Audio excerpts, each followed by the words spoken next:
Hello friends, ನಮಸ್ಕಾರ. ನಾಡು ನುಡಿ ಲೈವ್ಗೆ ಸ್ವಾಗತ. ಸ್ನೇಹಿತರೆ, ಗ್ಯಾಸ್ ಇಲ್ಲ ಅಂತ ಹೇಳಿ ಇಂಡಕ್ಷನ್ನಲ್ಲಿ ಅಡುಗೆ ಮಾಡ್ತಾ ಇದ್ದೀರಾ. ಸೊ ಹಾಗಿದ್ರೆ ಈ ಅಂಶಗಳು ನಿಮಗೆ ಗೊತ್ತಿರಲೇಬೇಕು. ಹಾಗಿದ್ರೆ ಏನು, ವಿಡಿಯೋವನ್ನು ಕಂಪ್ಲೀಟ್ ಆಗಿ ವಾಚ್ ಮಾಡಿ. ಇರಾನ್, ಇಸ್ರೇಲ್ ಮತ್ತು ಅಮೆರಿಕ ಯುದ್ಧದ ಪರಿಣಾಮವಾಗಿ LPG ಸಿಲಿಂಡರ್ ಕೊರತೆ ಹೆಚ್ಚಾಗಿದೆ.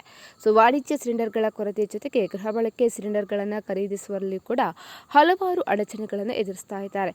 ಸೊ ಇದೇ ಕಾರಣಕ್ಕೆ ಇಂಡಕ್ಷನ್ ಸ್ಟವ್ಗಳ ಬೇಡಿಕೆ ಏರಿಕೆಯಾಗಿದ್ದು, ಆನ್ಲೈನ್ ಖರೀದಿ ಪ್ಲಾಟ್ಫಾರ್ಮ್ಗಳಲ್ಲಿ ಸ್ಟವ್ಗಳ ಮಾರಾಟ 5ರಿಂದ 10 ಪಟ್ಟು ಹೆಚ್ಚಾಗಿದೆ.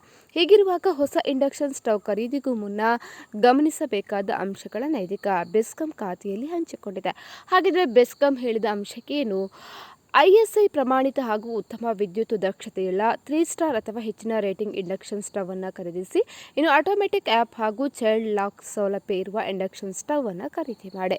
ಇಂಡಕ್ಷನ್ ಸ್ಟವ್ ಬಳಸಲು ಪ್ರತ್ಯೇಕ 15A ಅಥವಾ ಹೆಚ್ಚಿನ ಲೋಡ್ ಸಾಕೆಟ್ ಅನ್ನು ಅಳವಡಿಸಿ. ಇನ್ನು 3 ಪಿನ್ ಪ್ಲಗ್ ಇರುವ ಇಂಡಕ್ಷನ್ ಸ್ಟವ್ಗಳನ್ನೇ ಖರೀದಿ ಮಾಡಬೇಕು ಅಂತ ಹೇಳಿದೆ. ಸೊ ಇಂಡಕ್ಷನ್ ಕುಕ್ ಟಾಪ್ ಖರೀದಿಸುವಾಗ ಅದರ ಪವರ್ ರೇಟಿಂಗ್ ಬಹಳ ಮುಖ್ಯ. ಸಾಮಾನ್ಯವಾಗಿ ಮಾರುಕಟ್ಟೆಯಲ್ಲಿ 1200 ವ್ಯಾಟ್ನಿಂದ 2000 ವ್ಯಾಟ್ವರೆಗೆ ಸಾಮರ್ಥ್ಯದ ಮಾದರಿಗಳು ಲಭ್ಯವಿದೆ. ಹೆಚ್ಚಿನ ವ್ಯಾಟ್ನ ಸಾಧನಗಳು ಆಹಾರವನ್ನು ವೇಗವಾಗಿ ಬೇಯಿಸಲು ಸಹಕಾರಿ. ದಿನನಿತ್ಯ ಬಳಕೆಗೆ ಹೆಚ್ಚಿನ ಪವರ್ ಇರುವ ಕುಕ್ ಟಾಪ್ ಉತ್ತಮ ಆಯ್ಕೆ ಅಂತ ಹೇಳಿ ತಜ್ಞರು ಹೇಳ್ತಾರೆ. ಸ್ನೇಹಿತರೆ, ಈ ಬಗ್ಗೆ ನಿಮ್ಮ ಅನಿಸಿಕೆಯನ್ನು ಕಮೆಂಟ್ ಮಾಡಿ ತಿಳಿಸಿ. ಅದೇ ರೀತಿ ನಮ್ಮ ಚಾನಲನ್ನು ಕೂಡ ನೀವು ಸಬ್ಸ್ಕ್ರೈಬ್ ಮಾಡ್ಕೊಳ್ಳಿ.